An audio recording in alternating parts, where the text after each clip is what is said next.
Welcome to this tutorial on basic data types in Kotlin. Today, you'll learn about the fundamental data types that form the building blocks of Kotlin programming.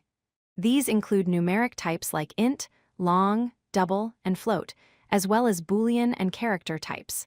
Understanding these data types is essential for writing effective Kotlin code. Let's dive in and explore each of these types in detail.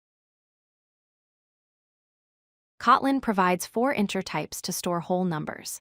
The int type is a 32-bit signed integer that can store values from negative 2,147,000,000 to positive 2,147,000,000. Long is a 64-bit signed integer for storing much larger numbers. Short is a 16-bit signed integer ranging from negative 32,000 to positive 32,000. And byte is an 8-bit signed integer that stores values from negative 128 to positive 127. Each type is chosen based on the range of values you need to store. Int is the most commonly used integer type in Kotlin. You can declare an int variable explicitly by specifying the type, or let Kotlin infer it automatically. For example, declaring age as 25 will automatically be inferred as int. You can also use negative numbers like -5 for temperature. For better readability with large numbers, Kotlin allows underscores as separators, like 1_000_000 for 1,000,000. You can perform all standard arithmetic operations, like addition and multiplication, with int values. When you need to work with numbers larger than what int can handle, use the long type. Long is a 64-bit integer perfect for storing very large values like distances in astronomy. For instance, the distance from Earth to Moon in meters is 384,400,000.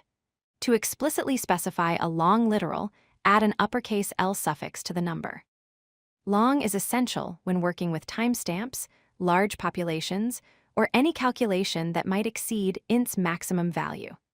Operations on long values return long results to prevent overflow.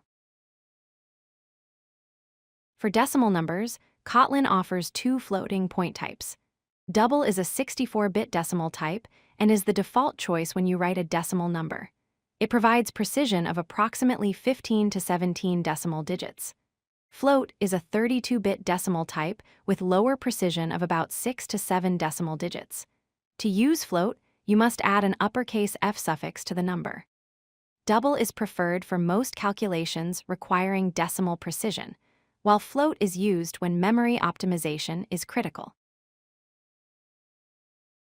When you write a decimal number like 3.14159, Kotlin automatically infers it as double. You can also explicitly declare the type as double, like for a price variable set to 19.99. For float values, you must include the uppercase F suffix. For example, temperature as 36.6 F or weight as 72.5 F. Mathematical operations with double values return double results. Remember, mixing float and double in calculations requires careful type conversion to avoid errors. The Boolean type is fundamental for logic and control flow in programming. It can only hold 2 values, true or false. Booleans are used extensively in conditional statements and loops. You can declare a Boolean explicitly or let Kotlin infer the type. For example, isActive can be set to true and hasError can be false. Booleans support logical operations like AND, represented by double ampersand, or represented by double pipe, and not represented by exclamation mark.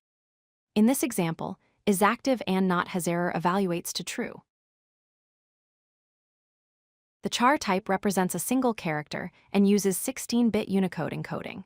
This means it can store any character from any language, including emojis.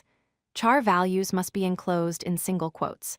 You can store letters like uppercase A, digits like 7, symbols like @, and even emojis. Unlike some languages, Char in Kotlin is not a numeric type, so you cannot directly treat it as a number.